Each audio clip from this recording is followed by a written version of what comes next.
We're expecting some big Thanks for having me, protests in Annalise. Victoria today. Are you concerned about the potential spread of coronavirus when a number of people come out?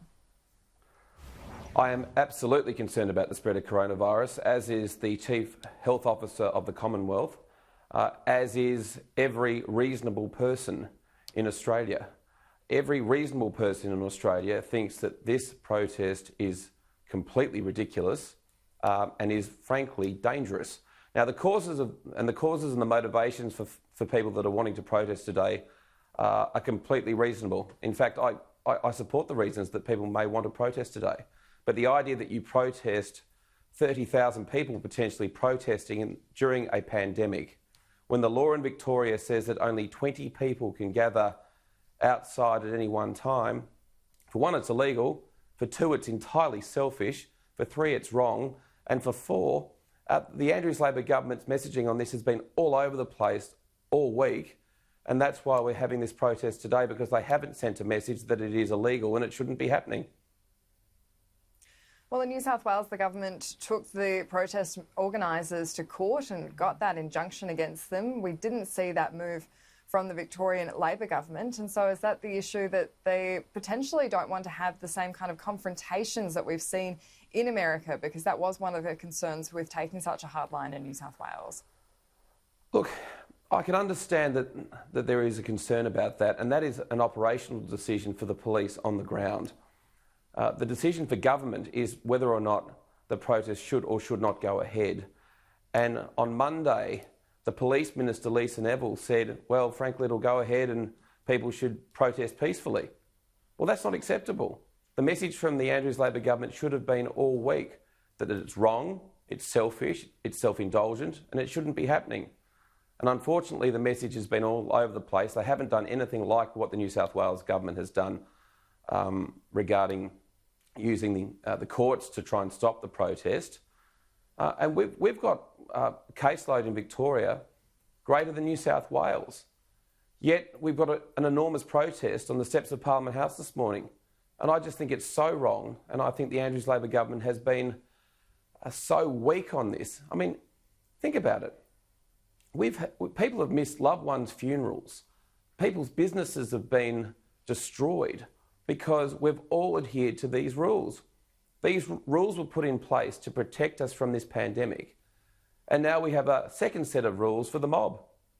For the mob that's going to, 30,000 of them potentially going to walk the streets contrary to the law of the land. Well, the rule of law is going to cease to exist in Victoria today if this protest goes ahead.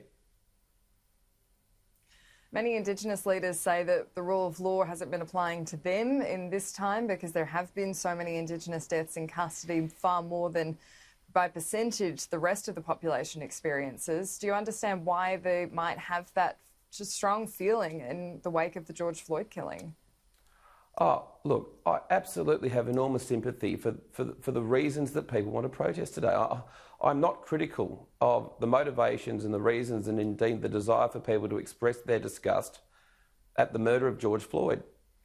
In fact, and I'm in complete agreement with the reasons that people want to protest today. But the law of the land is in Victoria that only 20 people can gather in public. Therefore, the law needs to be applied equally to everyone. It's called a democracy. And I understand the motivations. I abhor the fact that Aboriginal deaths in custody, the rate of Aboriginal deaths in custody is far greater than any other segment of the Australian population. But we can express our disgust at that, and we can express our disgust at the murder of George Floyd in a number of different ways, and endangering the lives of Victoria Police and indeed our entire community by congregating in such numbers is not the way to do it. What will the fallout be, do you think, if there is a coronavirus outbreak from these protests? In particular, we had the Chief Medical Officer yesterday saying that he's extremely concerned about anyone there taking coronavirus back to a remote community and a remote Indigenous community, saying it could be catastrophic. Well, it could be catastrophic.